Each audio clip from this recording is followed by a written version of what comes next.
Hello, hello, hello. Welcome back to Mik'd. Today is Monday, October 29th. I have another wonderful sports show for you today. Banger. Hey, look, it's going to be as wonderful as the weather is outside right now. Nice and chilly. Not super chilly, just enough chilly. Super windy. A lot of things blowing around out there in the sports world, especially around Baton Rouge, Louisiana. We're going to talk about all of that. Obviously, we're going to continue to talk about... A lot of blowhards, too. A lot of blowhards. Yeah. We're going to talk about those. We're going to talk a lot about continue the coaching conversation. We're going to talk about, potential hires, potential fits. I know that's the big word that everybody wants to talk about. We're also going to talk about the debacle that happened today at the governor's mansion. Felt like that was a little uncalled for. We're going to get into that. We don't need any added publicity that's going to be used as a deterrent for head coaches, which this could be or could not be. We'll see. I just think that it was uncalled for and unnecessary. We'll get into that. We'll talk a little bit about the first couple days of Frank Wilson as the interim head coach. He had his, obviously, press conferences. He has reopened the facility to former players, which I feel like should always be open to, but that has not been the case. He has reopened it. You can feel a different vibe. Obviously, the interim coach always gets a little bit of a tick up. We've seen that historically throughout college football. We've seen that at LSU. It feels like you're going to see the Tigers play a different brand of football next weekend. Do they win? Who knows? But it's going to look different. That is for sure. He made it he emphasized it that they are going to run the football. That I think was an obvious comment because he's obviously the running backs coach, 1, and 2, he's been around LSU long enough to know that that's part of the game. That's part of what you should do. So we're going to talk all about that. Obviously, also talk a little bit about what's happening in the baseball world. It's Game 5 of the World Series in LA. Toronto tied the series 2-2. They play again tonight, and then go back to Toronto on Friday with hopefully a chance to clinch the World Series with Kevin Gausman on the mound and with me in the number. I will be in Toronto on Friday watching my friend Kevin pitch. Very excited about that. Hopefully he's pitching for a World Series, which will be extremely fun for all of us. Very early flight on Saturday, so not going to have a ton of sleep on the way home. But we have a fun show for you today. It's obvious. It's also Wednesday, so it's Ask Mikie and Mitch. We didn't publicize it too much. I'm sure y'all aren't short on questions. There's a lot of conversation that we want to have about the landscape of college football. Look, the governor said a lot of things that I don't think any of us are very happy that he said, but definitely brings up a lot of conversation, a lot of things that we do need to talk about that we will get to. We're joined by Lloyd. Yes. You've heard a lot from Lloyd this week because you get the morning show. He has a lot of opinions, which is good opinions. Thank you. His dream has come true. Yes. Where Brian Kelly's gone. I'm on a cloud 9. Coaching search season. Well, it was. Coaching search season's always entertaining over here in Baton Rouge. This year, obviously, is getting no short in that. We're also joined by our 2-time national champion, 1-time football, 1-time baseball, first-round draft pick for the Chicago White Sox. All-American, high school All-American in the football field. Right-handed quarterback, left-handed playing center fielder. He's a do-it-all on ESPN, on SEC Network. Man of many trades. Co-host, Jared Mitchell. Welcome back, Jay Mitch. Look good, yeah. Get the hey, get it tight. Get it. You and Jaylen Brown, y'all got the same. Y'all do the same thing. Who knows? All I can tell you is I could not stop laughing at that second segment. It was funny as hell. Oh man, it's They have not changed a bit. No, look, I'm glad. If you don't know what we're talking about, Inside the NBA, that was on TNT. That was one of the best shows on TV. Got moved to ESPN. Everybody was curious about how that was going to work out. They haven't changed the show, which is awesome. I think they can probably thank Pat McAfee for that. I think Pat McAfee has kind of changed the way ESPN looks at some of their on-air talent. They give them a little bit more leeway, which is perfect for Shaq, Kenny, and Chuck to do their thing on that show. So, obviously, I know a lot of people listening to the show probably aren't huge basketball fans, but that is a show that everybody enjoys. clips. There's viral clips that come out of the show almost weekly, and so I'm excited that they didn't make them change it. But we're not here to talk about that. We're here to talk about Oh man, LSU. we could do the whole show. We can talk about. We want to talk about the whole show about inside the NBA. The best desk ever created, right? I think so. Yeah. I think Ernie's great. Best late night TV show there is. Yeah. Ernie's great. It was Howard Stern, and now it's inside the NBA. Shaq's great. Kenny's great. Yes. Chuck's great. It's a good dynamic. Well, I was going to say, it does feel like EJ is going to have a little bit of a tougher time now that the rules have been relaxed. He was already hurting cats, and now it's just only going Yeah, to but EJ likes it. Secretly. He does. It's a break. Yeah. But it's still. It's good. At some point, it has to be on the rails. That's supposed to be my job, but I do the opposite. Yeah, right. You get us off the rails. That's right. More than not, but it's okay. Let's get on the rails a little bit. Obviously LSU is I don't want to call it turmoil because it's not turmoil. They are in a transition period. They're in a reset period, not a rebuild period, a reset period, right? Rebuilding would mean, hey, a rebuild was 2021. When your head coach that left in 2021, which by the way, trying to get back in here, feels like Coach O, trying to get back into the coaching world here in Baton Rouge. He'd be open. He's only one phone call away. Don't think that is going to happen. But if they wanted to bring him in and be the defensive line coach for Lane Kiffin ends up being the head coach, then can't hurt. This is the duo we were promised. This was the deal we promised a long time ago. Yeah. In different Roles. But yeah. I don't know. That's a long shot. I don't know if that's going to happen.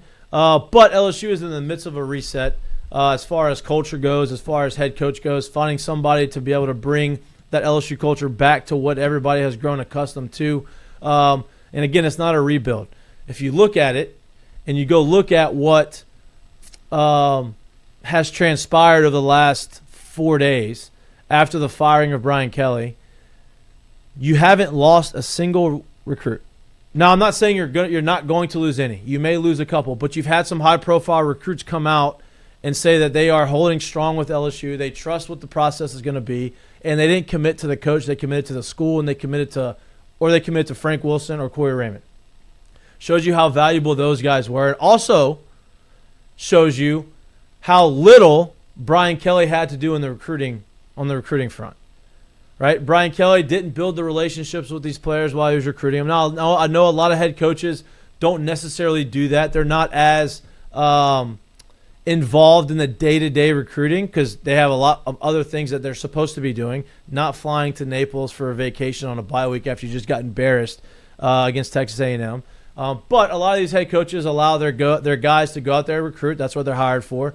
And then when the head coach needs to go in there, they're able to go there and hopefully build some trust and relationship with some of these recruits. LSU not losing recruits right now is to me is an indictment on Brian Kelly. It shows you that it wasn't about him, but it's also a credit to LSU and a credit to the guys that they have running the recruiting program here at LSU because they committed to LSU as a school because they understand the tradition, the history, and what you can be coming to LSU. They also are committing to Frank Wilson and Corey Raymond. It shows you how good of a recruiters they are and the relationships they build. So, that obviously in my mind is a good thing. There's a long way to go. You have probably at least 2 months before you hire a coach. It seems like they're about to hire. I think next week they're going to hire the new president at LSU. And then once that happens, you're going to start seeing the ball rolling, right? Obviously, the comments that Governor Landry had today about Scott Woodward, I think were uncalled for, unnecessary. Because I think it's something that if you're paying attention to what's going on, I think that is an obvious statement. Hey, Scott's not going to be making the decision on the next head football coach. Okay, well, I think once Brian Kelly left, you don't have a president, you hire a president. I think everybody kind of understood that Scott was in, there was a real chance that Scott may not be here next year. And whether that's right, wrong, whether you believe that or don't believe that, whether you're indifferent about that, the reality is when you hire a coach and you pay him that much money and it doesn't work out, the blame's going to have to fall on somebody, and it's going to fall on the guy that made the hire. A lot of people are talking about the hire that he made with Jimbo, the hire he made with Brian Kelly. I will say this. They don't talk about the hire he made with Jimbo. They talk about the buyout, which was buyout. Right, and that's the other thing, right? And look, here's the deal: you hire Jimbo Fisher. He is a sitting national champion at Florida State. At the time, it was a great hire, right? Now it didn't work out, and they had the $74 million buyout, but that was not him. Bjork, I believe, was the athletic director after him. Gave Jimbo Fisher the extension that kicked in that buyout.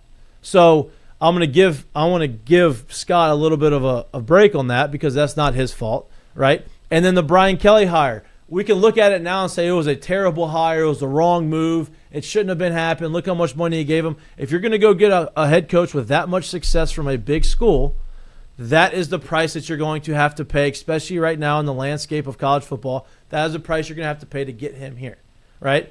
In 2021, LSU had 35 scholarship guys on their team when you hired Brian Kelly, right? You didn't have the opportunity to go and hire some up-and-coming guy that may or may not work out. You had to go hire someone that was established, had name recognition behind him in order to bring in transfers, in order to bring in recruits, in order to get the program stable again. And for all the things that were bad about Brian Kelly, which are a lot, the one thing that you can probably say that he did was he was able to stabilize those 3 years after 21. It didn't work out. They didn't get the wins that they wanted. They didn't win a national championship. Didn't make the playoffs. They didn't do any of the things that he had promised. So that is a colossal failure in that sense. But LSU in 2025, looking for a head coach compared to LSU in 2021 is significantly different. 2021 was a program that was at a crossroads. They had nobody on the roster. They had a recruiting class that had all fled after Coach O left, and you had to have somebody kind of get it back together. 2025, you have a roster from guys, a full roster. You have a recruiting class that is very highly rated that nobody has left yet. And you have your two best recruiters still on staff. One is the interim head coach that has rallied the guys around him as of now. So the two coaching situations are completely different. So for all the negative stuff about Brian Kelly, the one thing we can say that is, yes, he did stabilize it. I'm not saying he elevated it to the level that we thought he was going to elevate it to, but he did stabilize the program and set it up for whoever the next guy is to go out there and not have to rebuild an entire roster, which at the end of the day is a net positive, I believe. But with that said, you still have to go out there and you have to land the head coach. And you have to nail the head coach, and you can't miss on it. Because if you do miss on the head coach, you're going to put yourself in another precarious situation because now that's going to be 6-7 years of mediocrity, and that's not a good position to be in. But before we continue to go, I want to hear y'all's thoughts on what the governor said. Jared? Well, I mean, I'll go first. I just, it's not so much about what was said. I think if you have any insight of things that kind of go on in these worlds and some of this stuff, and you have any kind of knowledge of some of this stuff, it's not really surprising anything that he said. It's the manner that you aired it out you aired out dirty laundry. I think things like that need to be kept indoors. Things like that need to be kept in-house. I think it was completely out of pocket to go and put something like that into a press conference for, like just the general public to be able to consume. I don't think those things need to be talked about in that manner, and it doesn't lend any help to the actual coach search that's going on now. Will it actually cost you dollars on the back end of it? Who knows? I don't know. But it doesn't put Louisiana football into a light that's talked about. Like I recently just stumbled on a video of Urban Meyer talking about the firing maybe a day or so ago, and he literally sat there and said, if the legislation is that involved and they're making the decisions and not the athletic director, I'm not sure how desirable that job is. Now, I personally think it's still Louisiana State University. It is still LSU football. It is by far easily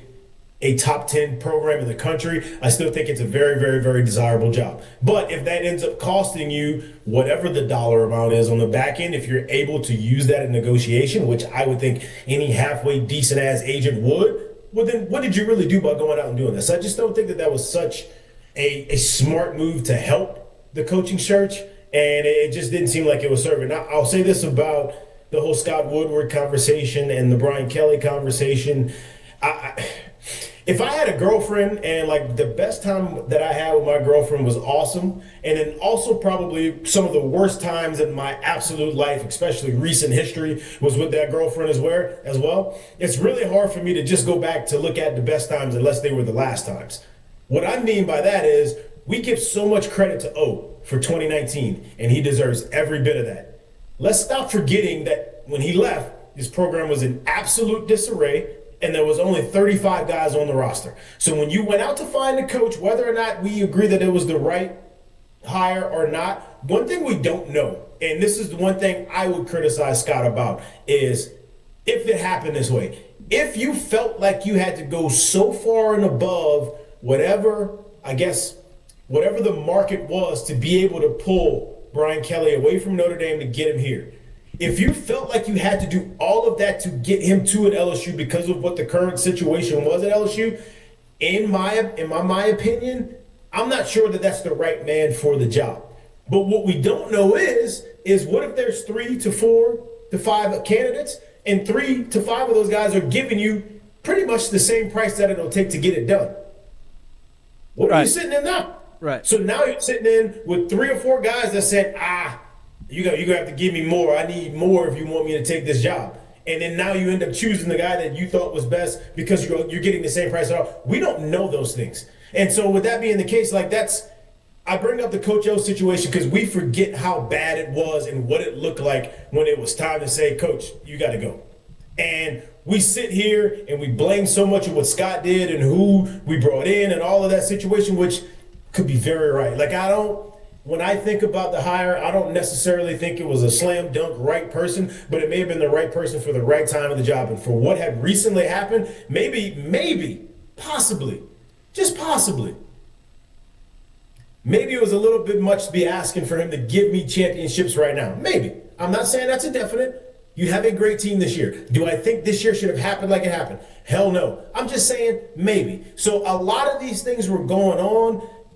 We got rid of them. There's a huge buyout. Obviously, we know that. But you got to look at it, and I think about it in this way, too. When this hire was made, it was pretty well known, I guess, inside of coaching circles, I would imagine, inside of agent circles, probably what Jimbo Fisher's buyout was. So if that's the case, and you still almost got it down $20 million from what his buyout is, with supposedly the same guy doing it, you won something there. Wouldn't we say that? You won something. Yeah.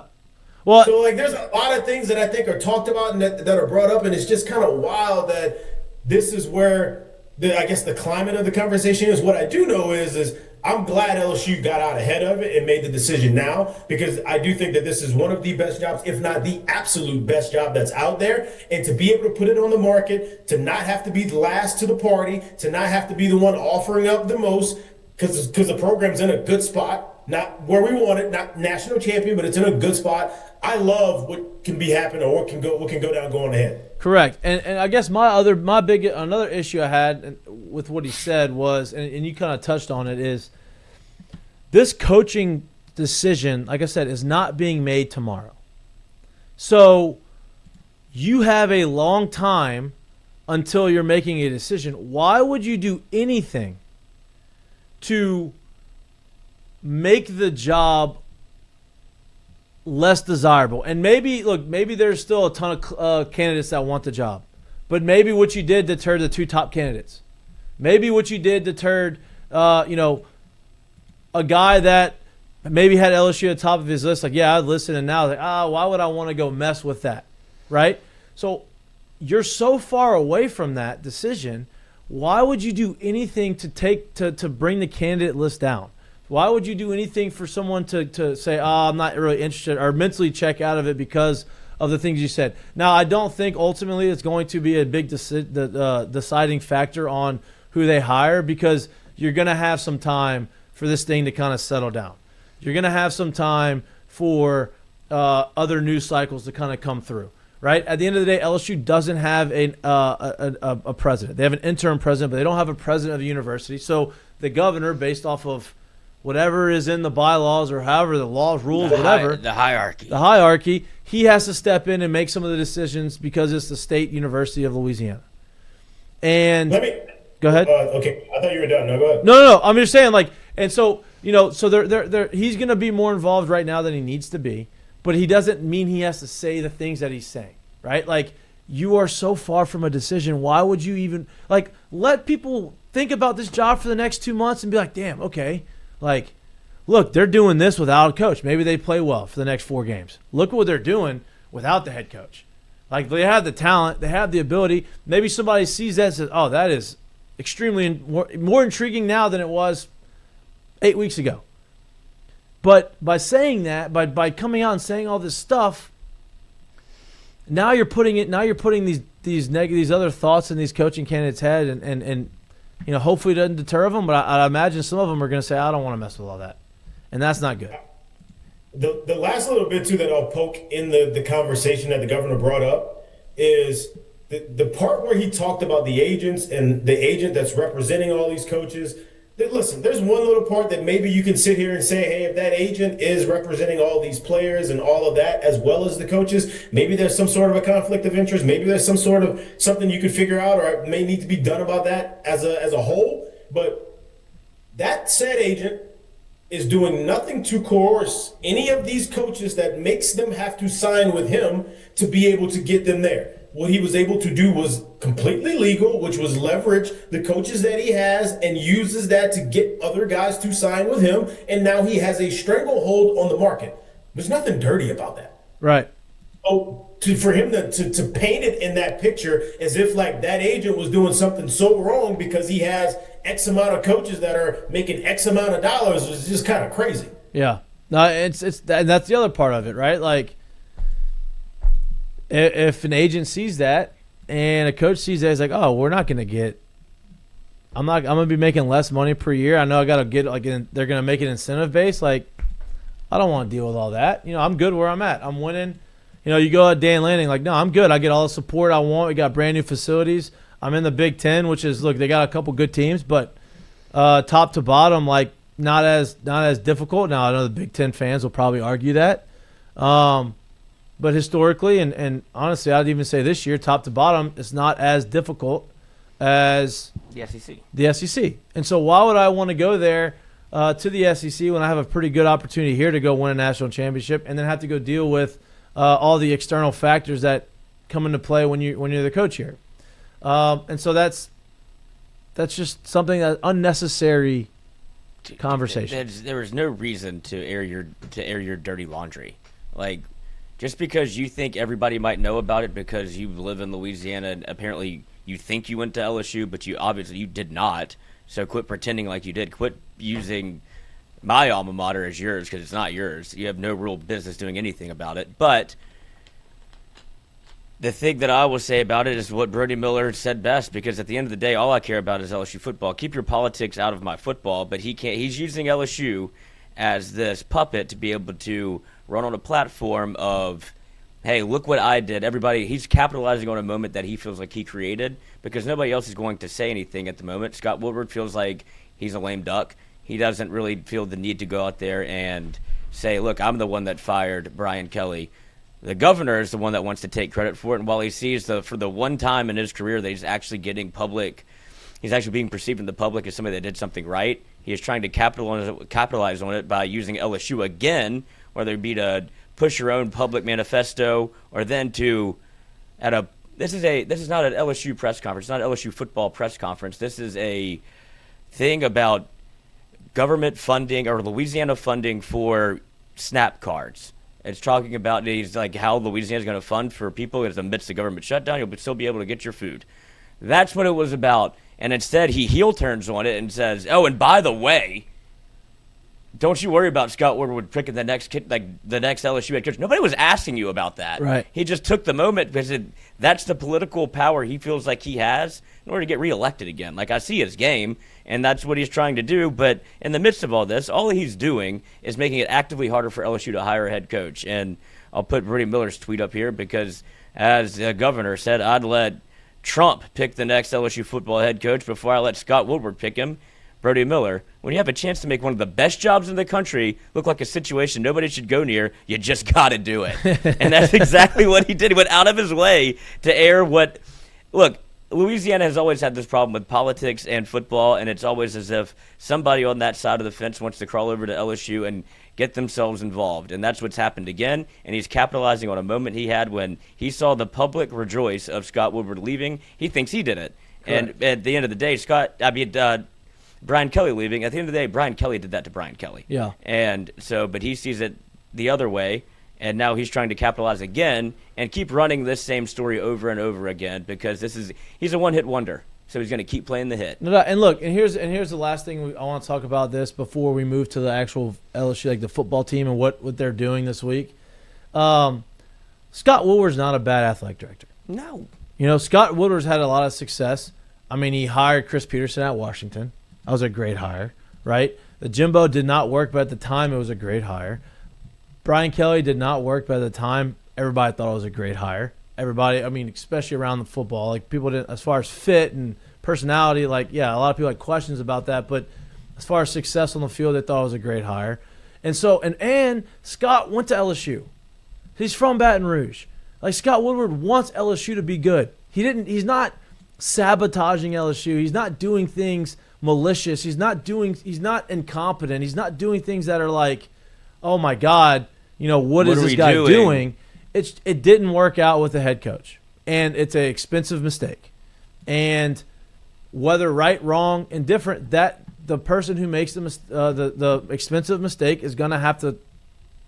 They're going to have to take responsibility for it, and that's the reality of it. It doesn't mean you have to go stomp on this guy, and it doesn't mean you have to go and berate this guy. Whether just because maybe y'all have some differences and you don't like each other, whatever that may be, it's not something that was necessary, and it's not something that you need to bring towards the LSU program right now when they're already dealing with firing a guy that really nobody liked. You're not getting any positive stuff about Brian Kelly.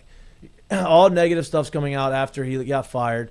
And you don't need to bring any more negativity to Baton Rouge. All right? And so with that, you have interim head coach Frank Wilson, who's bringing nothing but positivity towards the program, right? He's from Louisiana, loves LSU, has been around LSU for a really long time. Obviously, everybody knows how good he is on the recruiting trail. The players love him. And so he's going to go out there, and he's going to do what he does best, and he's going to try to rally these guys, and he's going to try to bring some energy to the program, bring some energy to this team. And it seems like he's on a good – he started that – well, he has a good start to that, right? Like, he's opened the doors to alumni. He's allowing the players to have more energy. The music's blaring in practices. They're being more competitive. Which being competitive at practice breeds physicality. I'm not saying you got to do the Les Miles and do the Oklahoma drill, every day, right? Like, that's not what I'm saying. You don't have to tackle and have full squad practices every day, scrimmages every day. But you want to bring some competition to practice. He's doing that, right? He has these guys that this off week, they all stayed, right? They have all got together. Hey, we're going to get this thing back right, and we're going to put us back in the right trajectory, right? And now you have the players behind you, the former players behind you, which is a huge thing. You got the fan base behind you again, which is also a huge thing. So these last 4 weeks, instead of it being one of those miserable 4 weeks where you just can't wait till the season's over, you got a little optimism. You're going to have some energy in the stands. You're going to have people going out there supporting the Tigers. And you're going to see a brand of football that, like I said, it may not give you all the wins, but it's going to be competitive, it's going to be physical, and you're not going to see a team give up. And I think that's very important. And I think he's done a really good job in the first few days of being an interim head coach. Yeah, I mean, that's said really well. That's really the take that, I kind of got on that. We kind of got on it, and it is what it is. I just don't think everything that was said at that press conference was, I think the stuff that was said at that press conference was very counterproductive to the search that is really right now at its like infant stage of what's going to go on. I'd imagine this thing is going to go through at least week 12 of the season, or get through that 12-game schedule of the season and see where it's at from there. I'd imagine some of these big candidates are probably going to be playoff type teams. So, some of that stuff's going to go into that. So we'll see. But I just don't think it was very productive in helping that search and pushing that search along in a inexpensive way. If you right. And look, I'm glad you brought up the coach, the potential candidates that you're going to go after, right? Because I want to pose this question to both of y'all. This is a long-term hire, right? You want to win now, and you want them to win as early as they can win, but you also want to be able to sustain that, right? So when you're hiring this next guy, you hope that he's there for 20 years, right? You hope that he's there long-term and he has lasting success. If you decide to go after, if you say Lane Kiffin and Dan Lanning are your top two guys, let's just say, both those guys are probably going to be in the playoffs, okay? Neither one of those guys are going to do what Brian Kelly did in 21 and leave their team out in the playoffs and not coach them. That puts you in a situation where you miss the transfer portal and you miss early signing day. And there's no second signing day. So that's a precarious situation to be in when you're hiring a guy, because you do have a good recruiting class. You do have a nice foundation of players that you can build on at LSU. But you also got to continue to bring guys in. And if you don't have the ability to go out there and do that, it's like you're in the NFL, you missed the free agency window. Right? Yeah. Like, they hire a coach after free agency is over and you can't go sign anybody else. Like, that's something that obviously has to be taken into consideration. And is that something that you risk?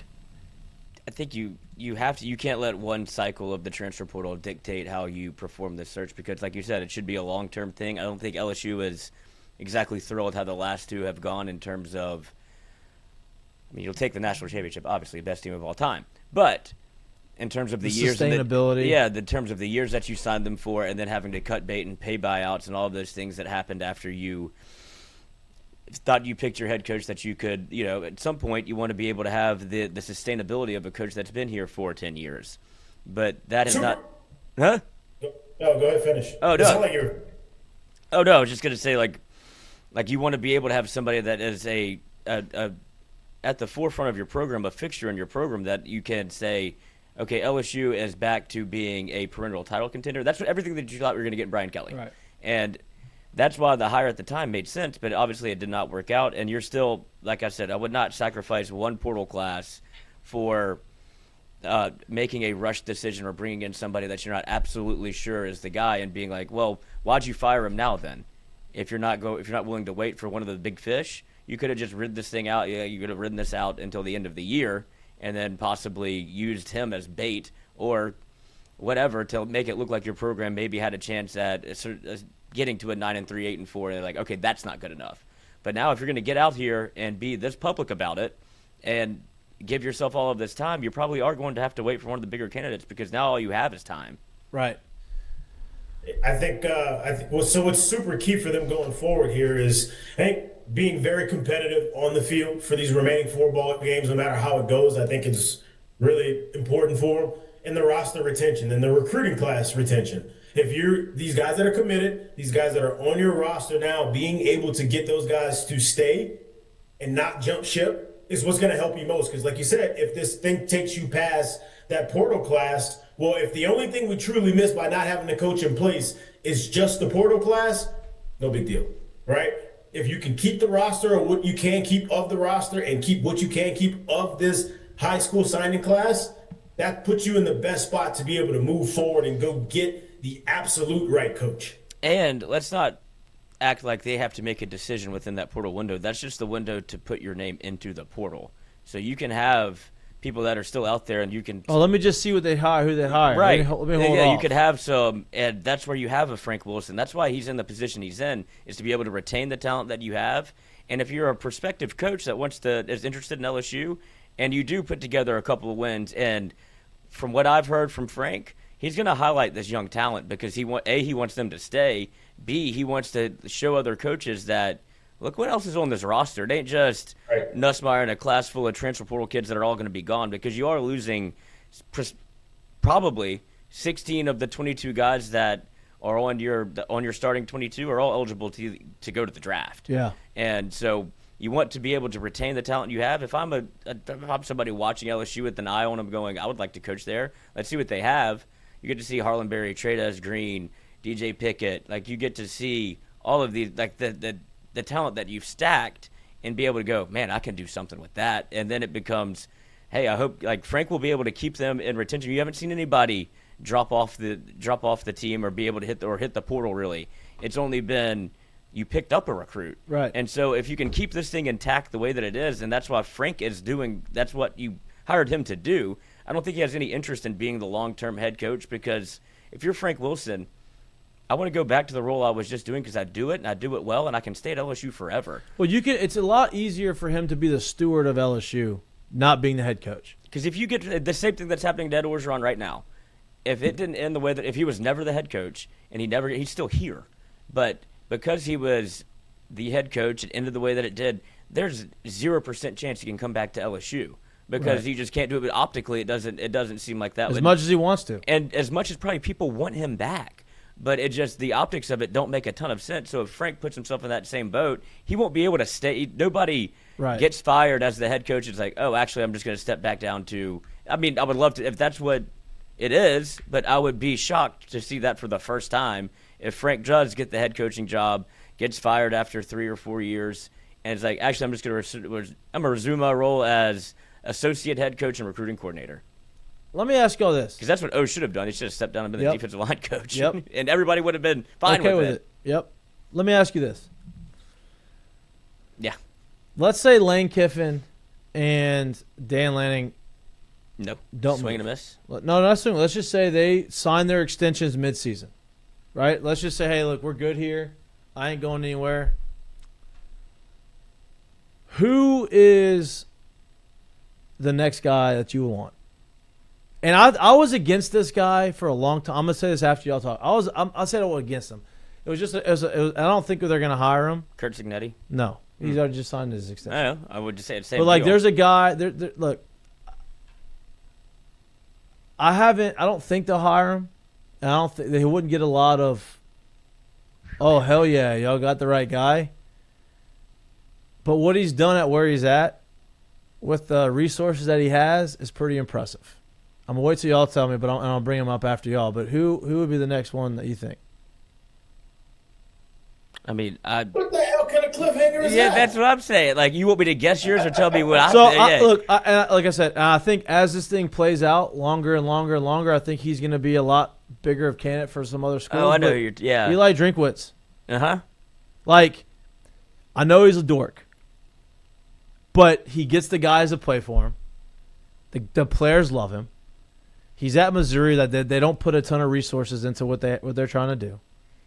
And his last 2 years, he went 10-2 and 10-3. And this year, they have a team that has been extremely competitive and haven't lost any games they haven't been blown out. They've been in every game that they've been in against more talented teams. And I'm not saying that he is my number one choice. I'm not saying he's even a guy but if you're gonna go take the name, like take his face and name, personality out of it, but you look at what he's done on the field and the situation that he's at, like, I mean, he's a pretty viable candidate. I mean, he's 20-5 in his last 2 years without this season counting, and he's doing exactly what he did the last 2 years. Correct. Last time he was extended in December 31st of 2023 and through the 2028 season. So I don't know how much that buyout can't be that much. But I get and this is where LSU and the fan base and whoever makes the decision has to kind of you have to separate the art from the artist. Yeah. Like, I know that he's kind of a goof, but Les is a goof. Like, he's in that same mold. But he's more likable goof than Les, I think. I agree. And I think he's somebody that personality would fit. And he's 42. And he wouldn't change. Like, I don't think he's going to come try to be like Brian Kelly and come code switch and try to be like, I'm from the South. No, I'm not. He would be Eli Drinkwitz. Who you're hiring is and he's got some shit to him. Yeah. And here's the deal, dude. When you tell people thought that thing was going to fall off after Blake Baker left. 100%. They thought that thing was going to – and their defense has been good. Yeah. Right? and they thought it was going to fall off after the Brady Cook. Mm-hmm. Oh, what are you going to do? You lost your quarterback. You lost your 2 receivers. What are you going to do? And they've just they had 2 quarterbacks this year that were good. And now they the run first the ball. one got hurt, and now they got Perbula or whatever his name is, who is good.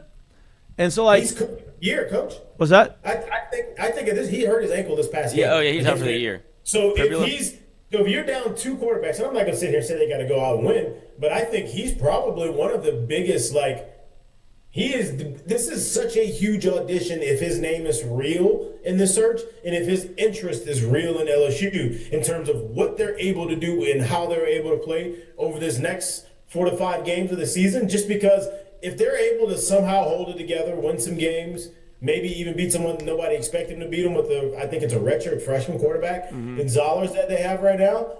Then you sit there and you're like, wait a second, well, who's this guy? Correct. So I think, I don't mind that name at all. No. Like, at all. I don't either. And I used to be like, man, this guy, but like the more I watch him and the more interviews I hear with him and the more I see how the players react to him, like, He's incredible in interviews. yeah, I'm like, this guy's good. He's incredible in interviews.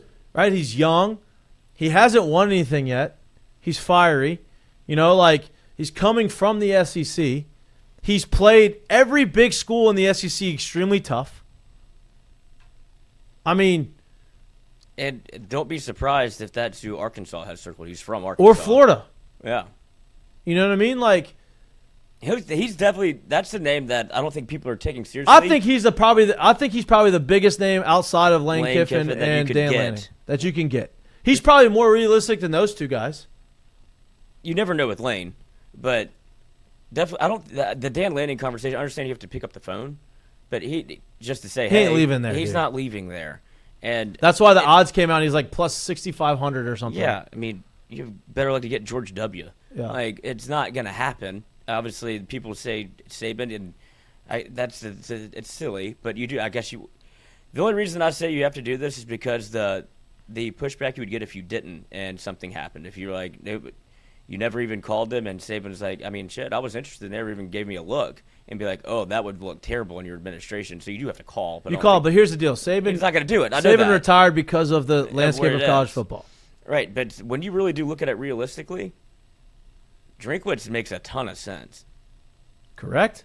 That's what I'm saying. Like, And I'll say it again, man. When I keep thinking about the Lane situation, it's hard for me to believe you pick up the phone and call Lane and give him your realistic number, and he doesn't, or they're not looking for way more. Now, I know Lane has come out and said he's never made a decision off of money, but it's almost like I feel like that offer to Lane would have to be so good to get him to move to come here, where it's like, well, if that's the case, then you don't really value this seat as what it could be for you compared to the seat that you're sitting in. And I think you got to find someone who does value that seat at LSU. agreed. And like, and I'm sure there's like, if you talk to like football guys, like guys that coverage college football nationally, they could probably give you some other names that, damn, this guy would be really good. Go look at him, right? Like, oh, you hear the name, you don't really think much of it, and you go look at him. Like, Jeff Brom's a good name, right? Like, Jeff Brom has done really well at Louisville.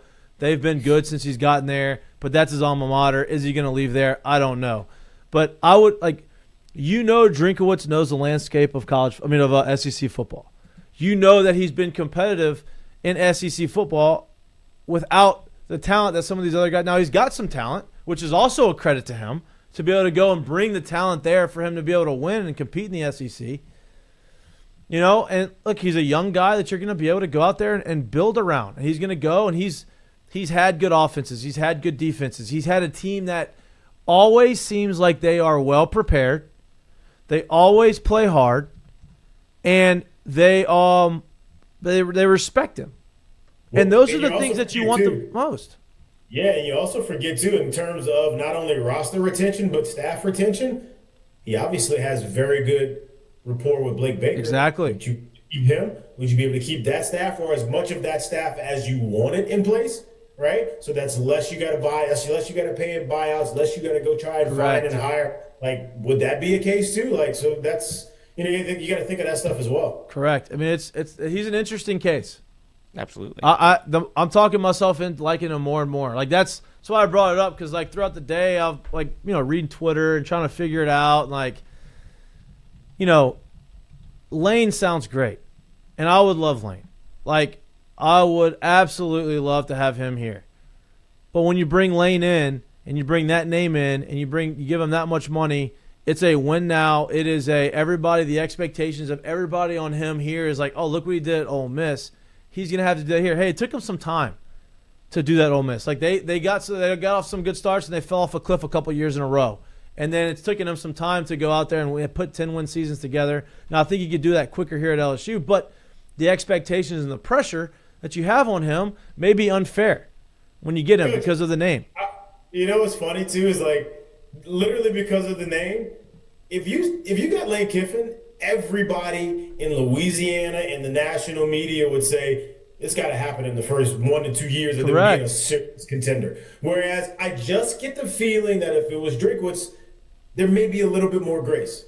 Not to say that he hasn't done great in what he's done, but there may be just a little bit more grace. There may be, hey, let's see him build this thing up. There may be some of that. And I feel like you got to give somebody, the easy thing to do at this point too, especially because of what's been done in the past, is after 8 games, after 10 games, after the first season, after the first 14 games, it's going to be compared to those 3 guys that won national championships here.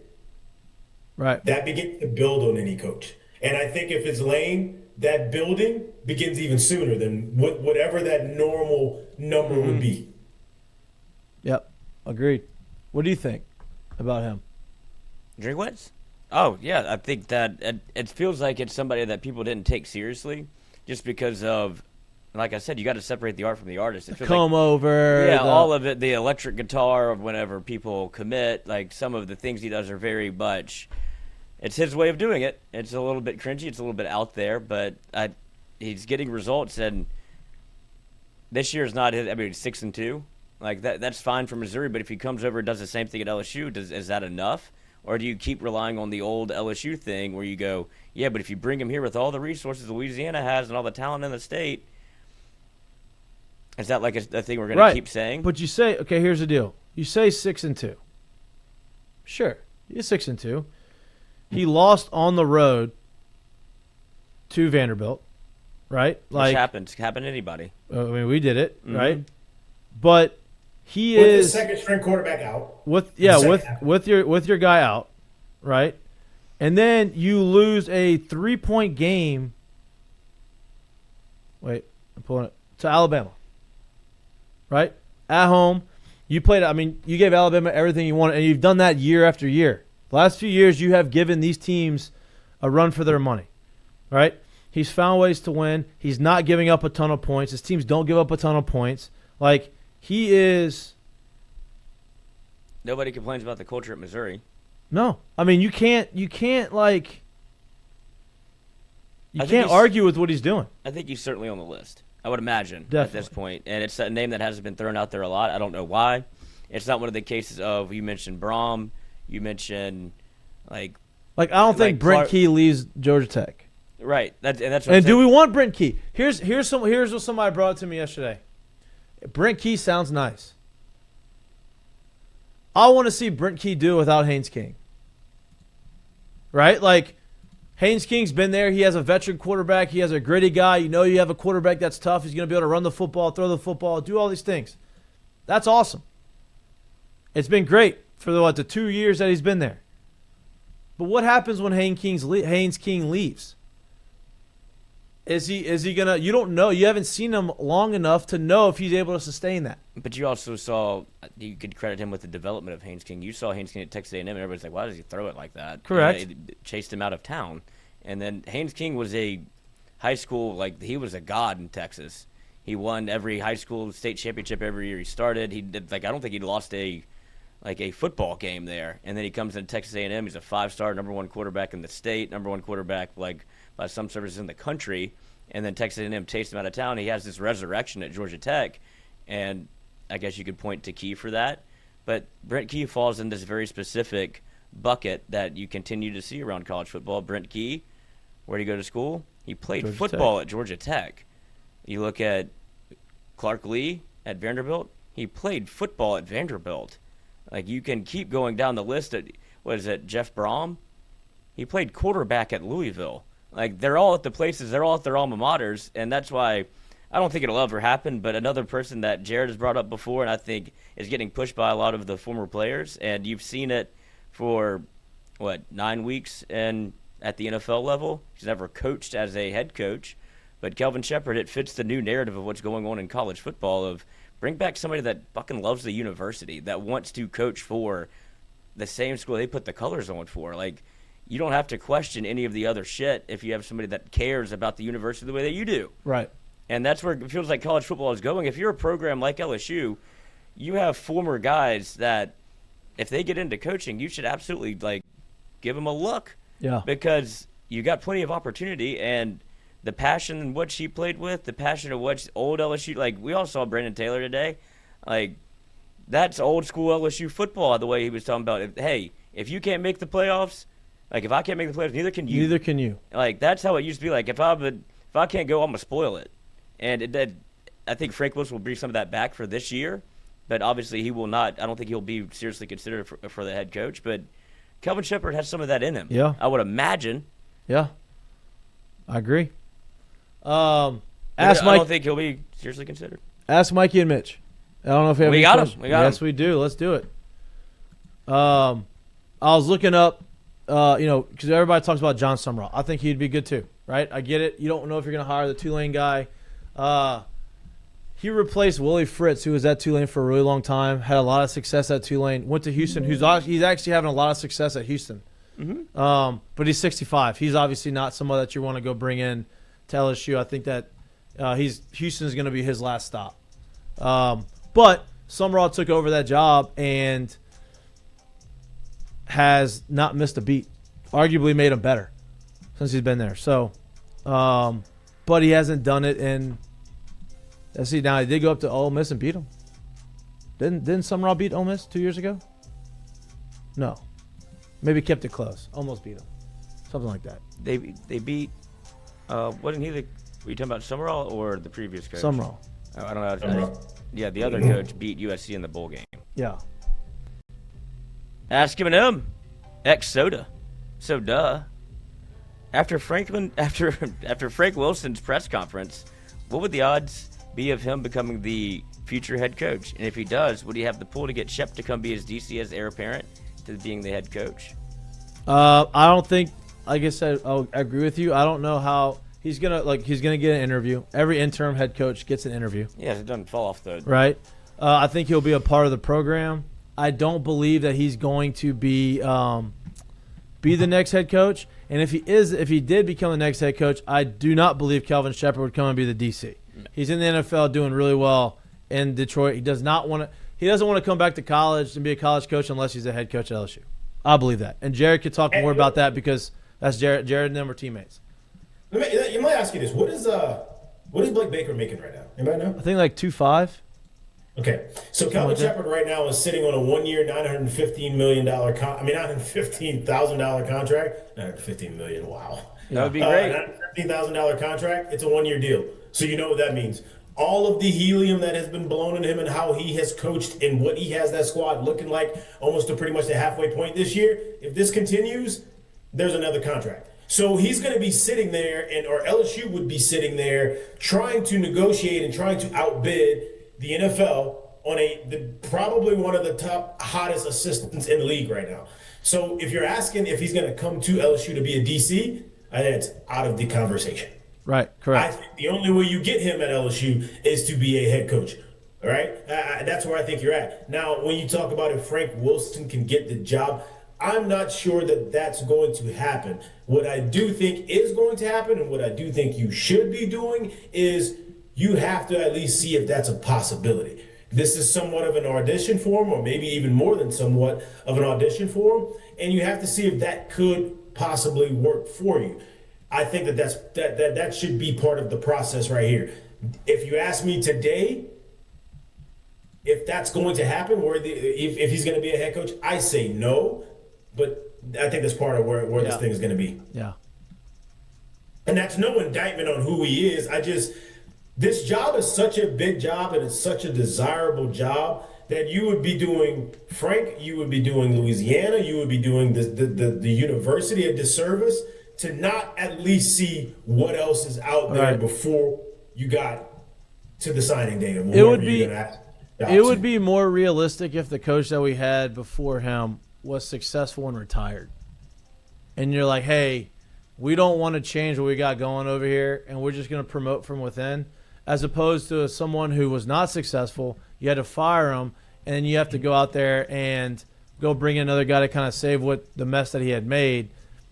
That's hard to promote from within to go and get that done. Yeah.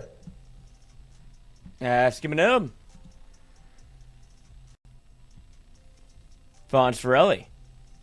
Can the new committee say, okay, y'all don't like the big name, by money, big buyout. Now, why do you do this to me? Okay, y'all don't like the big name, by money, big buyout. Big money, big buyout. Then we will go new name, small pay, and go with someone who's not a head coach right now. Listen, I haven't read the article completely yet, but The Athletic had a really good article, or they wrote a really good article, I think it was a couple days ago, about the last, I don't know how many years, 15 or so years of head coaching searches and hires. And the most successful hires have been first-time head coaches that come from somewhere else that were coordinators, whatever. A lot of the big names didn't pan out. I'm not saying it happens all the time, but and I have to read the article fully to really be able to give you all the context. But there has been conversations about that, and I don't think that they're necessarily against it. It has to be the right guy, though. Yeah, that's fair. I don't know, man. I think right now, and the way the landscape of this entire thing is, you're looking at probably 10 or 11 plus coaches making $10 million right now in college football or more. And I think you're looking at maybe somewhere around 18 or 19 coaches, I believe, that are making $8.5 million and or more. So with that being the case, so you're looking at 18 or 19 total that are making about $8.5 million or somewhere up to, I think, 13 million at this point. So if we're sitting here saying go with the lesser, understand that you're still taking the LSU job. You're not going to get that much of a discount. So you might as well, you don't have to necessarily go get Lane or the absolute hottest name, but I do think whoever is taking this job, they're not going to take that kind of a discount. You're still going to have to pay a pretty penny for it. You just better not miss when you go and get this guy. Correct. You can't. I just don't believe you're going to actually be able to get it across the finish line, no matter who the name is, and say, "Hey, we'll pay you $5 to $7.5 to come be a coach." I just don't think that that's what's going to happen at Louisiana State University. Correct. Kimberly, ask him him. How do you think Huey P. Landry's statement is going over with the other coaches? with the other LSU coaches, Jay Johnson, Kim Mulkey, Clark, etc. That's good. Don't think it's going over great. I think that it's one of those things that they're going to look at it, listen to it, and move on from it.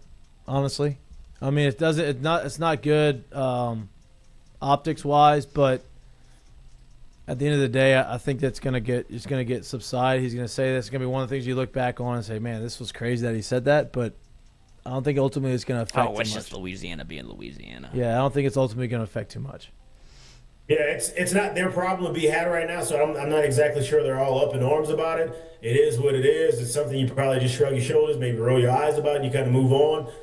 And that's probably exactly what you should do and how you should be addressing your business in light of what was said and going about it. I don't think this is something you can worry about, but it definitely doesn't give you a vote of confidence in the situation of how things could go if they went south, if you will.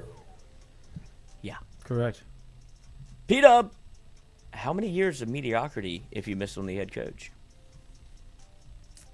I mean, I think I said earlier in the show, you missed on this head coach again, you have another 4 or 5 years.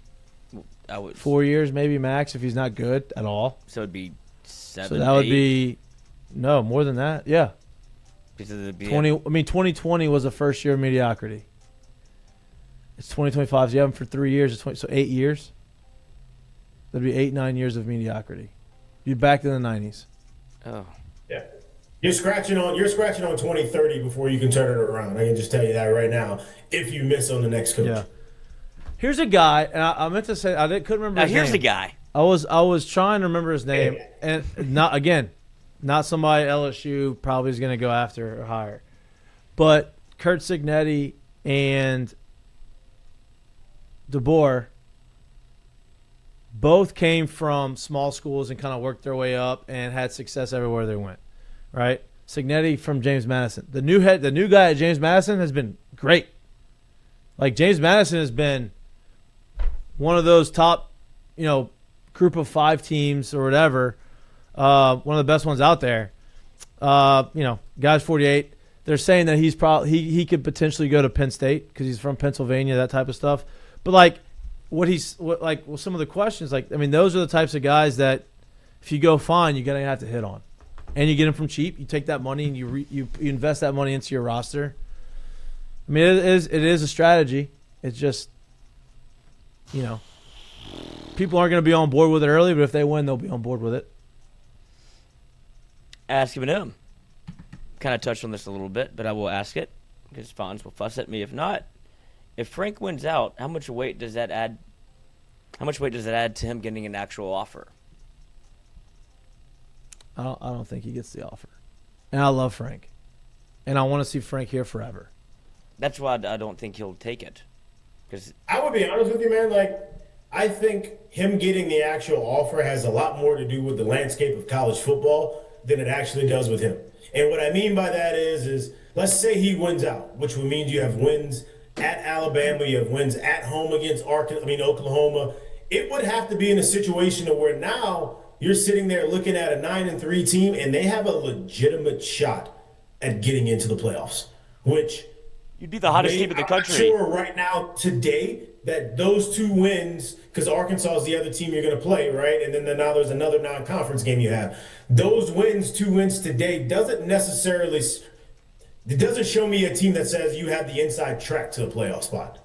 So I think a lot of that would have to do with what else goes on the rest of the year, which means it's not necessarily based off of LSU's performance in my eyes, because if that team somehow gets into a playoff and then they were able to make some sort of run, you're in a bad spot if you don't take a real hard look at Frank at that point. For sure. Yeah. It's got to be.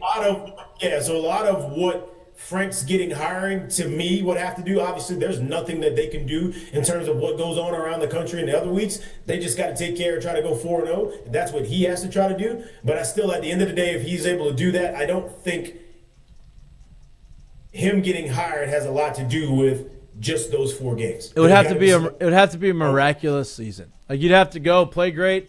The shit would have to fall perfectly for you. You'd have to get to the playoffs and you have to make a run. It'd be this storybook miraculous season for him to be able to get that.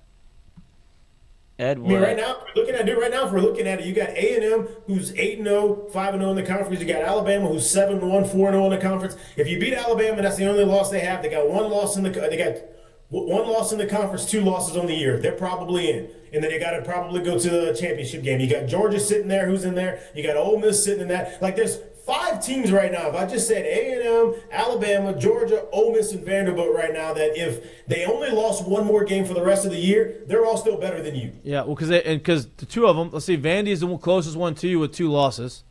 Or they have 1 loss. But if they end up losing 2 more games, they beat you head to head. So, like, you're not going to be able to jump them. Yeah.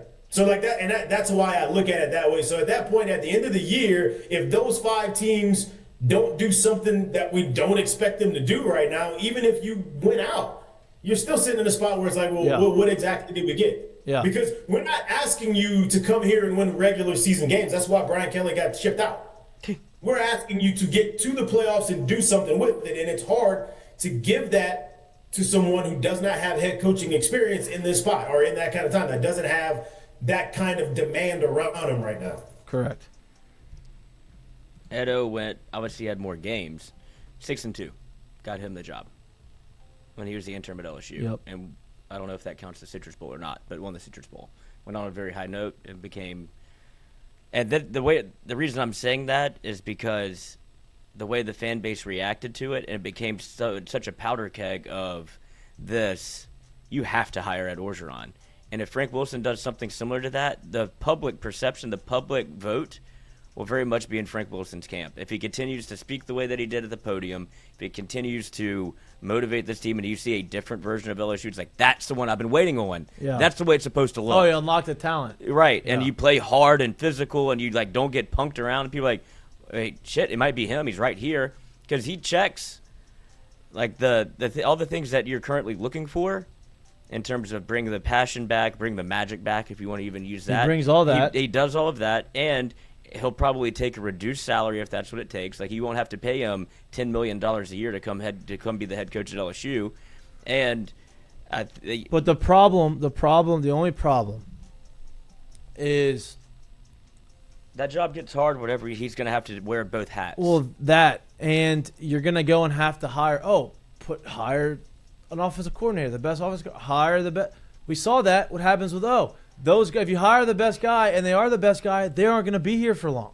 And then when they leave, you're going to have to go replace them. How many times are you going to be able to replace them over and over again with the best guy that's going to have success? And like, that's a hard thing to do. And it may work short term, but it's not going to. It's hard to sustain that. You put yourself in a perpetual cycle of Correct. You got to hit on hires. Correct. And you don't even know who the president or the AD is. Correct. Well, you will know the president. But I'm just saying, like, at that point, it's not like you have, and I know people are off of the Scott train right now, but you don't have an AD that's able to kind of navigate those waters with you. You don't know who it is yet. Yeah. And for Frank, like, what he does well, is probably the best in the country, or maybe the best ever, is recruiting. And whenever you have to game plan, you can't be on the road like that and be able to be the head coach of the football team. It doesn't work that way. Like, you'll have to. He's been able to specialize in recruiting, and he's phenomenal at it. He recruited me through the TV. Right. Yes, he's won recruiting battles on the phone with other head coaches in the room. Like, that's how he got Duke Riley. Right. Like, that's what he does. Yeah. And so I just wouldn't want to take away his superpower, but like I said, if he goes, how many games are left? 4. If he goes 3-1, 4-0, it'll be a real conversation around at least Baton Rouge. Well, yeah, it's definitely a cry around the fans at that point. I'm just not sure if you are brass, if you're the ones making the decisions. 4-game sample is really hard to sit here and say that's enough. 6 games is kind of hard. Now, if I give you 8, that's a lot more. Like, that's double. Like, we're sitting there talking about what O did, but that's also double the sample size that Frank's about to get right here. There's nothing Frank can do about that. Right. Right. And that's why I think, so at that point, other things would have to happen around the country to give you a shot to get into the playoffs, and then now you somehow go win a game or 2 or 3. Imagine that home game in Baton Rouge after everything that happened against. Well, he got the away game, but the second game would be home. Yeah. Right. So, like, that's what my thought is on that situation. I just think I'm not sure 4 games is enough to get it done almost no matter what happens. But if you go 4-0 and you do some impressive stuff, there's a conversation to have for sure, 100%. For sure. And that kind of dovetails into the next Ask Mikey and Mitch. Fonzarelli again. 2-parter. Ask him and him.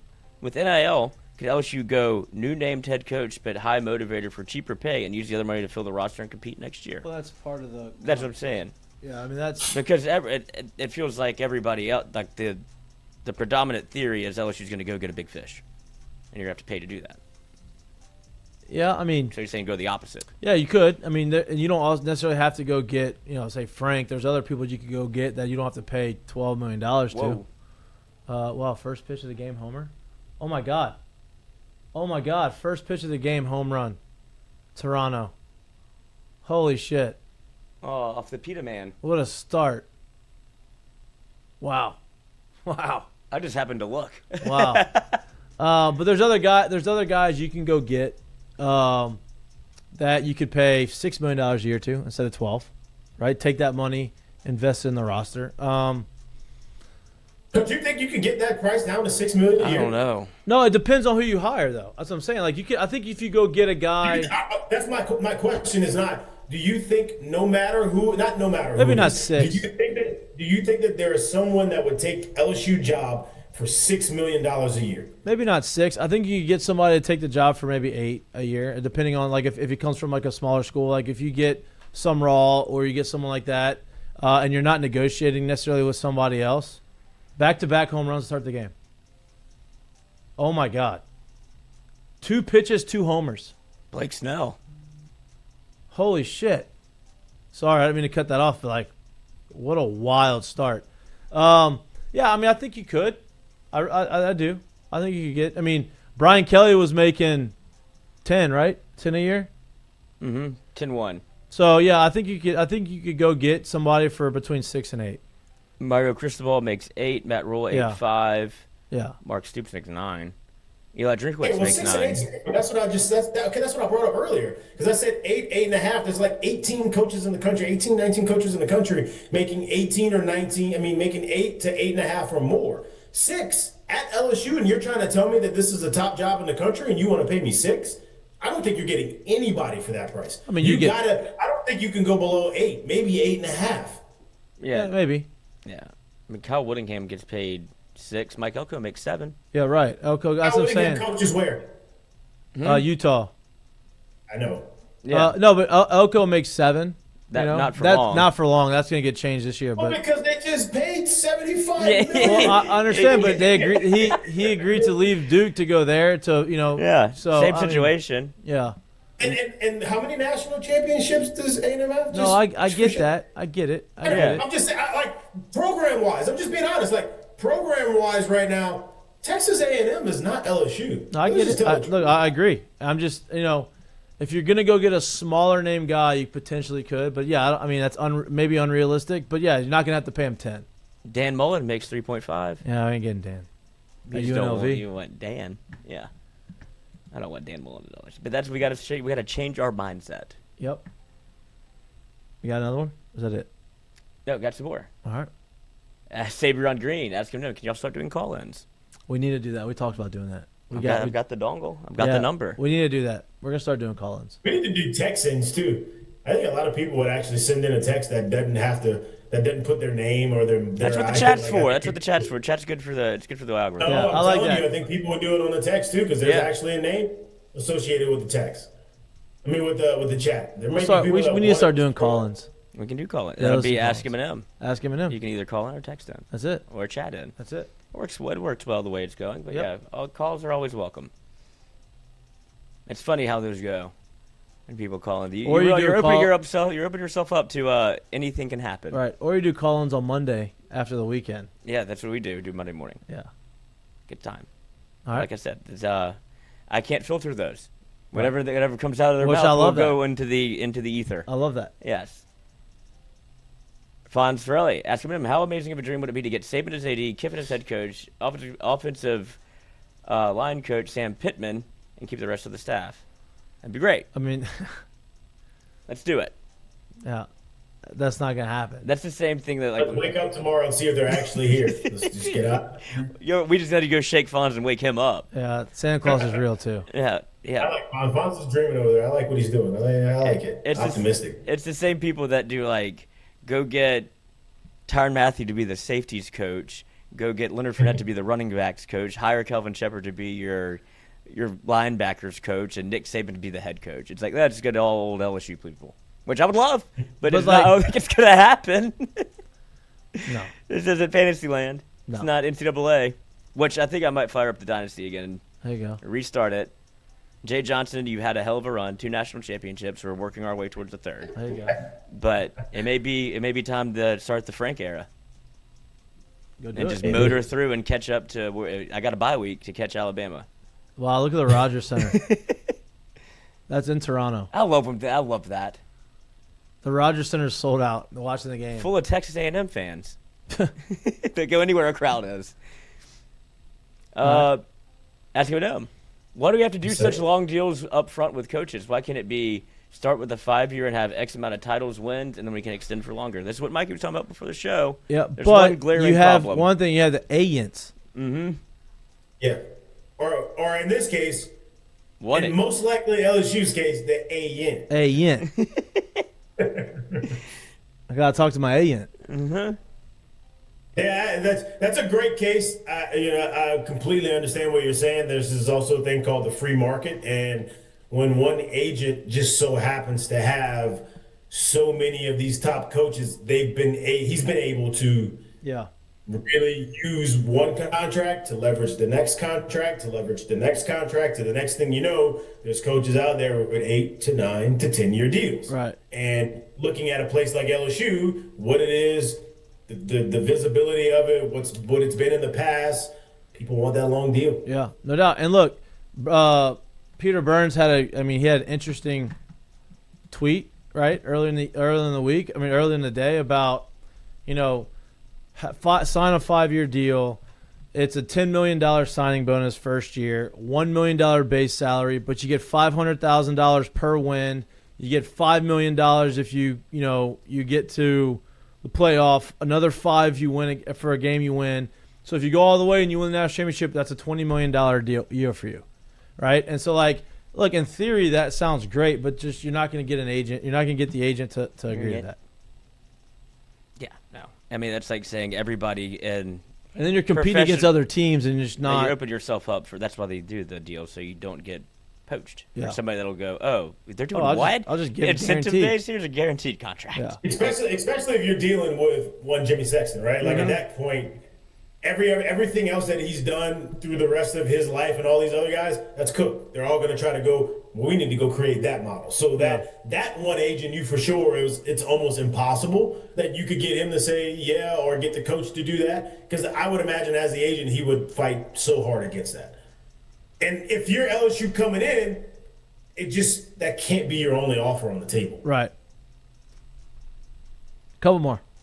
Oh, we only got 2 more. Perfect. 3 more. But they're both 2 or short. NIL young boy.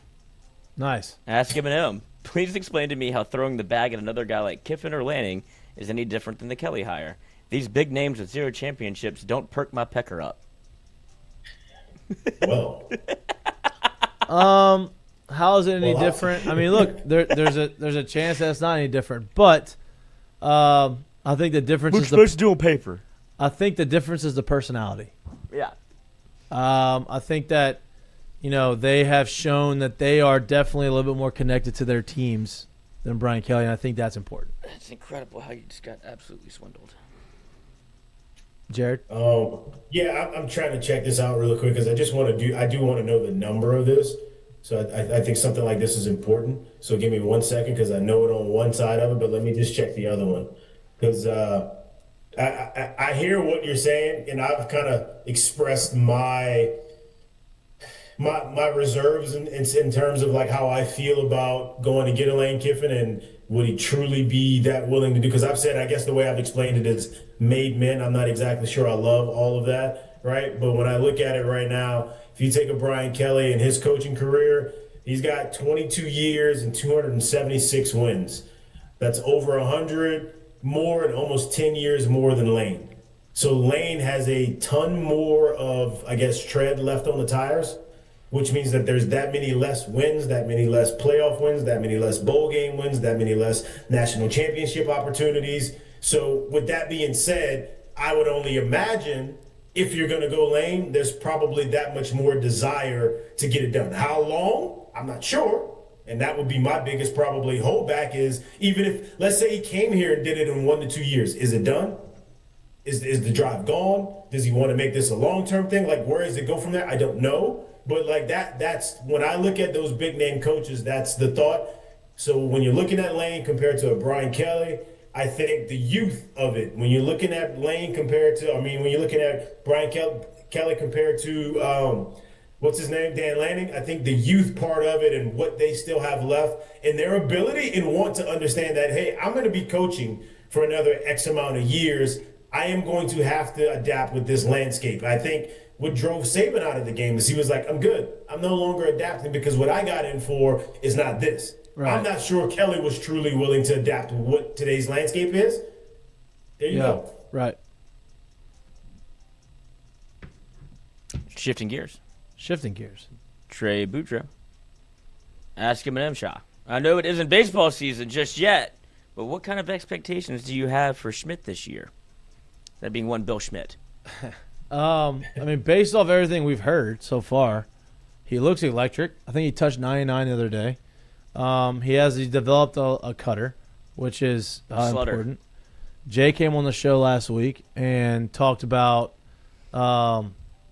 how much confidence he's got in him and how good he felt like he was. I think last year, Undefeated. yeah, he didn't lose a game. Now, look, he wasn't perfect, but he was a freshman. Like, it's hard to do that, and I think Jay's got a lot of confidence in him, which Rightfully so.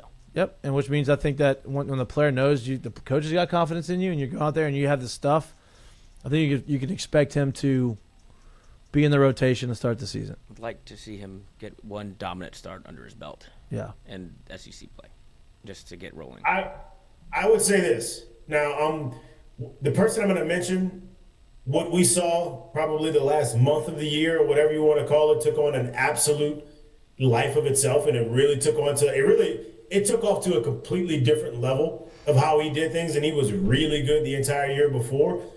I think if you remember when we had William Schmidt on last year before the start of his freshman year, he talked about knowing that he needed to come to school, he needed to mature, he needed to he wasn't going to be ready for pro ball, and that coming to school was the right decision for him. If he can not only make the cutter, whatever pitch it is that he's added to the arsenal, if he can make that mental jump as well, I expect a Cade Anderson-like jump in second year. I just do. Yeah. He's got that good of stuff. He's long. He's got that elastic arm. If he, has found that pitch and it allows him to throw something else in the zone that moves and it's not just the big breaking ball, and he can get to the mental side of it like Cade was able to do, I think there's a huge jump. yep. And then you remember Cade took off when he developed his slider cutter, I mean, more of a slider, but Strike pitch. Yep. Last one. Ask him. Who you got winning the World Series, and who do you want to win the World Series? Toronto and Toronto. I hope they win it tomorrow night. I mean, it's Friday night while I'm there. KG. Well, KG. Toronto wins tonight, they're definitely winning it. I would think yes. Yeah. Who I want to win? Man, I don't know. Like I really love seeing some good ball. I'll tell you this. I think it is good for baseball. You don't often get a chance to see the best player in ball, the unquestioned best player in baseball, be on the best team and win championships. Obviously, they did it last year. He did not pitch at all.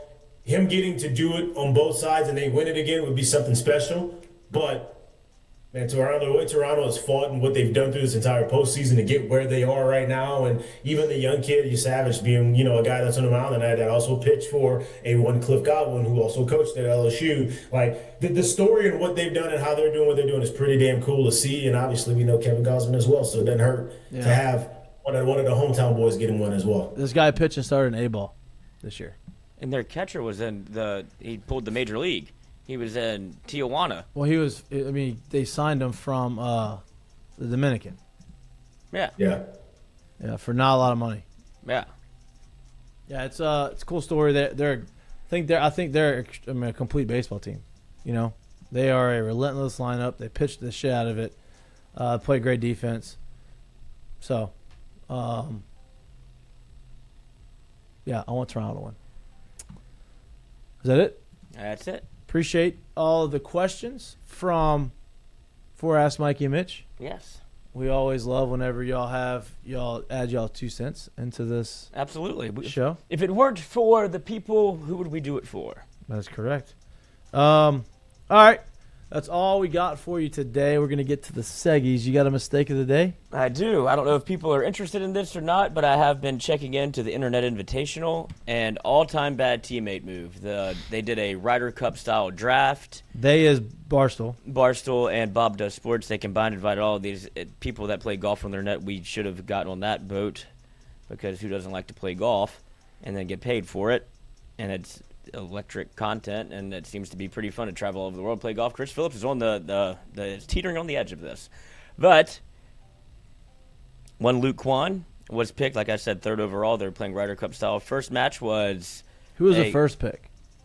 Wesley Bryant, the professional golfer that got banned from the PGA Tour for doing stuff like this. He was doing too much YouTube. Now everybody does YouTube. Yep. Yep.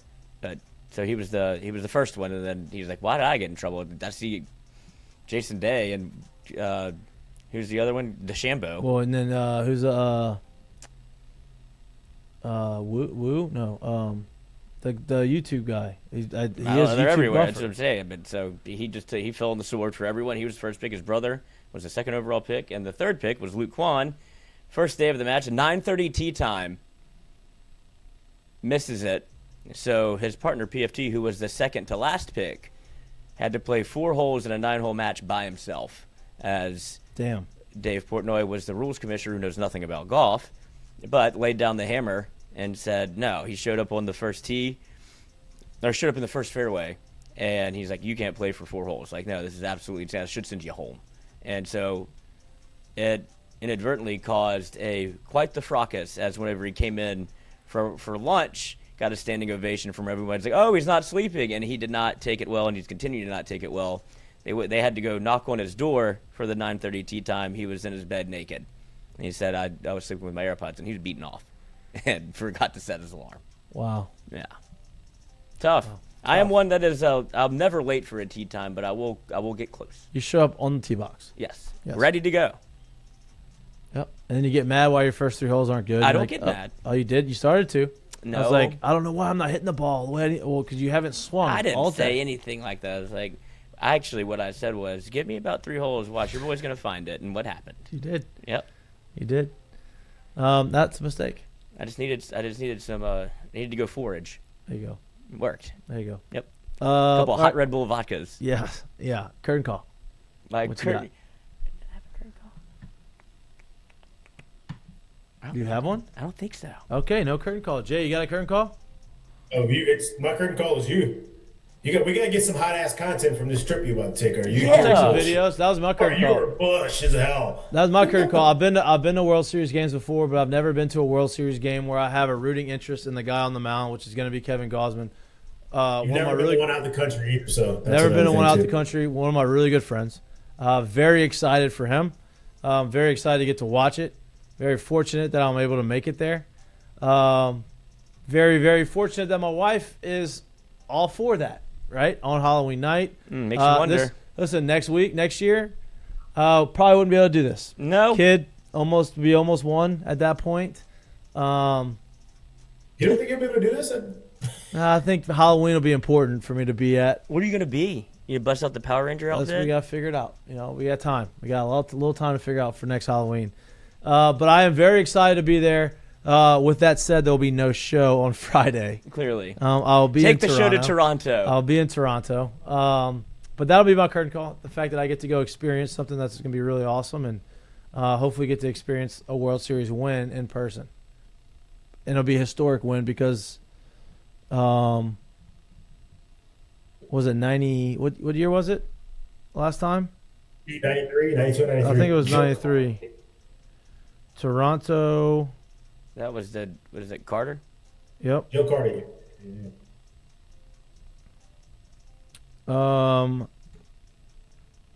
Let's see. Yeah, back to back. They were 92, 93. So it'll be since 93. It's been a long time. And the fans there are wild and awesome, and I can't wait to experience it. So that'll be my curtain call. Did it go or it didn't happen? I'll video it. Don't you worry. All of it. All of it. All of it. Set the tripod up. Live stream the game from your seats. Yes. Bring a mic. Yeah, the whole deal. Commentate. Dollar bets. You got it. You got it.